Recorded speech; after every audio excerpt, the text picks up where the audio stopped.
फिलहाल अब जिस खबर की और आपको लिए चलते हैं ये भी इंतहाई अहम है क्योंकि एक अदाद-ओ-शुमार सामने आए हैं और अदाद-ओ-शुमार के मुताबिक शहर श्रीनगर और शहर जम्मू जो है दोनों शहरों को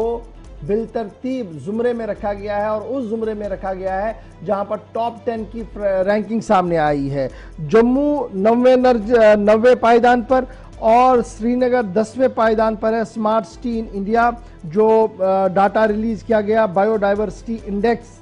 ये बड़ा इंपॉर्टेंट है। बायोडाइवर्सिटी इंडेक्स पूरे मुल्क का जारी कर दिया गया है और उसमें जम्मू को 90वां पायदान 9th नंबर पर है और वादी कश्मीर का श्रीनगर इलाका जो स्मार्ट सिटी के अंदर रखा गया है वो 10th पायदान पर है, 10वें पायदान पर है। और अब ये साफ कर दिया गया है कि ये जब ये सामने आया है जी, इसका मतलब ये है जब ये हमने बायोडाइवर्सिटी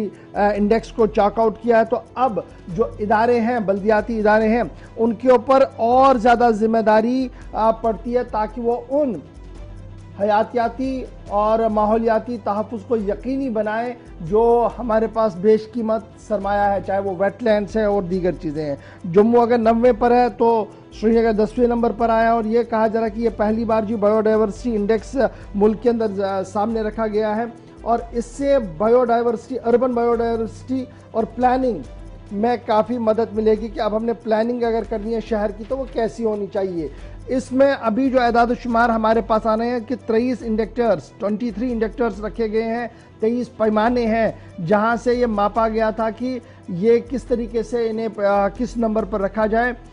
3 जो पैमाने हैं बड़े इंपॉर्टेंट हैं। नेटिव बायोडाइवर्सिटी,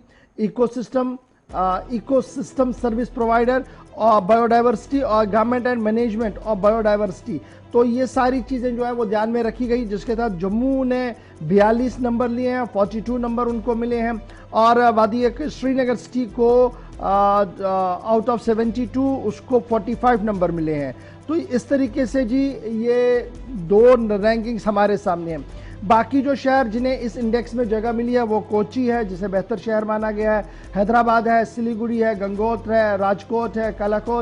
कोलकाता है और भी कुछ और 2-3 शहरों के नाम जो है वो इसके अंदर बनाए गए हैं। इस इंडेक्स के आने के बाद अब ये साफ कर दिया गया कि आने वाले 5 सालों के दौरान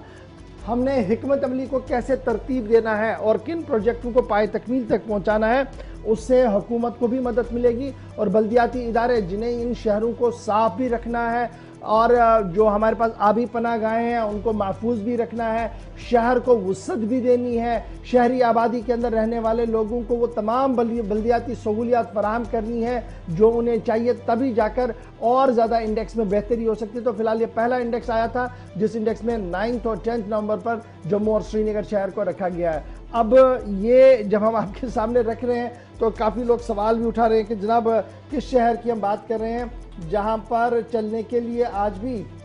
सन 47 की तरह ही चलना पड़े तो किस तरीके से उसको बेहतर माना जाता है। मैंने पहले ही कहा कि ये सिर्फ और सिर्फ अभी कुछ पहलू लिए गए हैं जिनमें आबी पनाहगाहों के तहफ़्फ़ुज़,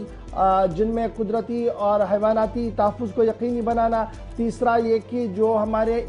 इको बैलेंस है उसको कैसे सिस्टम के तहत रखा जाए, ये सारी चीज़ें रखी गई हैं जिनमें काफ़ी कुछ काम श्रीनगर शहर में हुआ है, काफ़ी कुछ काम जम्मू शहर में हुआ है और यही वजह है कि 9वें और 10वें पायदान पर इन दोनों शहरों को देखने को मिल रहा है। तो ये एक तरफ से अच्छी बात भी है और दूसरी तरफ से अब और ज़्यादा जिम्मेदारी इन बल्दियाती इदारों पर पड़ रही है। तो ये तो थी